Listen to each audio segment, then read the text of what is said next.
Welcome back to Ferris Sports Update. Time to check in with Bulldog Track and Field, and we're joined by assistant coach Larry Levine. And Coach, first of all, welcome to the show.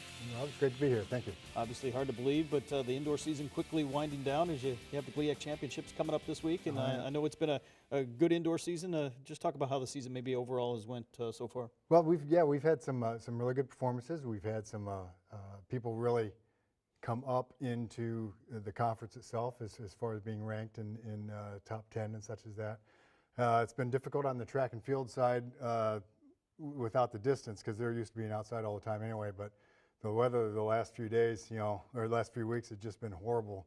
So we've had to make do with some of the indoor things that we've had to do, come up with some little tricks to do to try to keep the energy level up, and it's showed up pretty well for this last meet at Grand Valley. You had a little tune-up meet.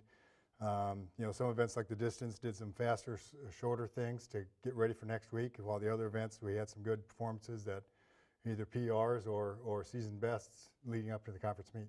As we go to some of the highlights of that meet this past weekend at Grand Valley State on Friday night, obviously you've been to Grand Valley a few times this year and really get familiar maybe with the surroundings. Yeah, well, an indoor track is an indoor track, but when you got one that's 300 meters like that and it's well established and they run a good meet, some of our event groups will go down there for a meet as part of their training. Other events are, going to try to set PRs, at different points of time in their training.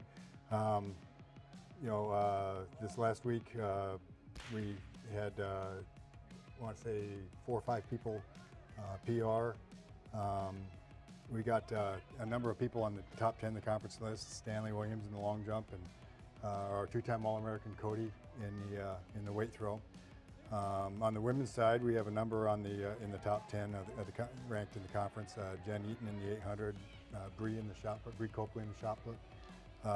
Katie Telemaki's, she's got 3 events. She's in the top 10, so it's going to be hard to decide what she's going to run for the conference meet. Katie is qualified nationally, as well as Cody right there. You see, Cody is right now this last weekend's attempt is ranking 10th in the nation right now. I know you work with Cody, obviously, as the throws coach. Just talk about maybe his development over the course of his career. And obviously, when he came in, was facing some of the top competition in the country, and now kind of looking down at some of those people that he might have been behind before. Well, Cody's a special guy, and it's, every once in a while you come across that if you stay in the business long enough.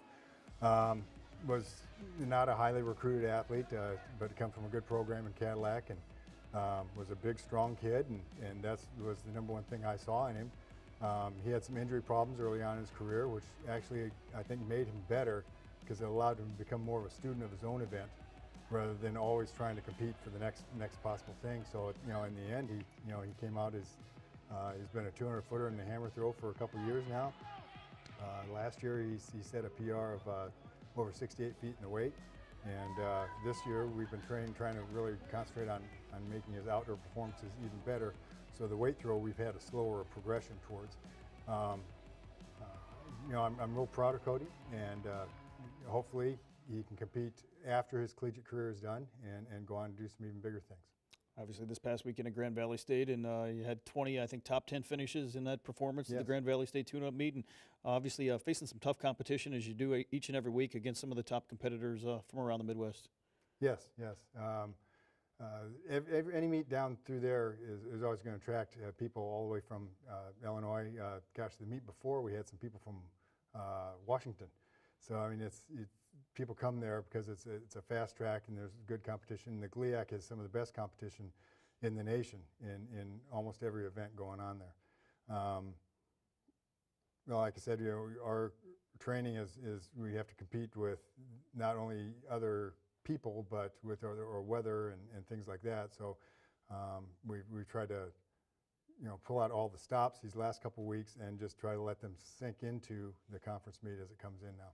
Obviously, the conference meet this weekend at Saginaw Valley State, and a place where you've had an opportunity to compete once before already this season. Yes, and that's a similar facility to the Grand Valley facility. So really, it's very familiar to us as far as that goes. But when the entire GLIAC comes in there, the energy level goes up, and our hope is that all of our kids meet that energy level.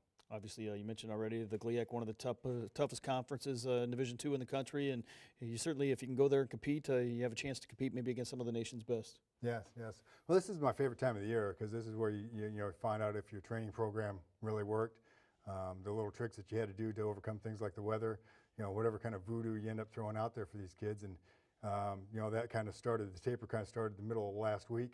It showed up with good performances this past weekend, and then as we come to the conference meet, hopefully it'll all pan out to good performances.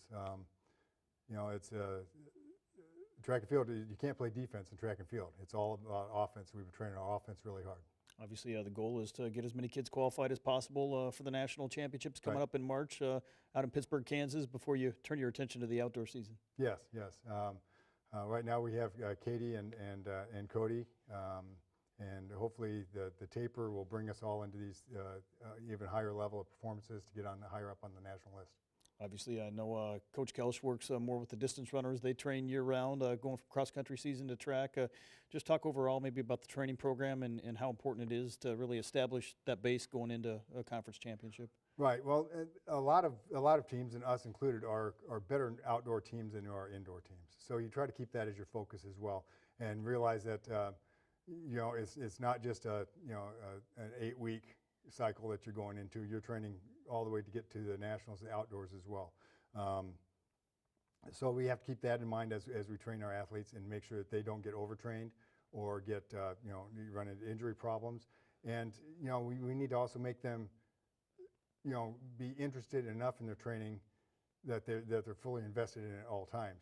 It's pretty easy when you're stuck inside to get bored with what you're doing. So we try to make some things interesting and competitive in training as well. Obviously, I think you've been able to develop some good depth here. You've got a lot of young athletes that have performed well here this season, and certainly some key events where maybe you've had someone step in, like you mentioned, Stanley Williams in the long jump. Yes, yes, he's from the football team, and he was a national qualifier in the long jump last year outdoors. We've had a really good group of freshmen. A few of them are taking the season as a non-competitive season, but a number of them are competing for us. Bree Copley is a shot putter, and she's already moved up into number 4 in our all-time top 5 list in the shot put. Olivia Kraft is a fastly improving weight thrower, and she's about 4 inches away from being on our top 5 list as far as that goes. And like I said, we have a number that are quote redshirting and that we'll hopefully see in the outdoor season. Well, Coach, thanks for being with us, and best of luck as the Bulldogs head to the GLIAC Championships this weekend in Saginaw Valley I appreciate State. it. Thank you very much. We'll be back with more Ferris Sports Update right after this.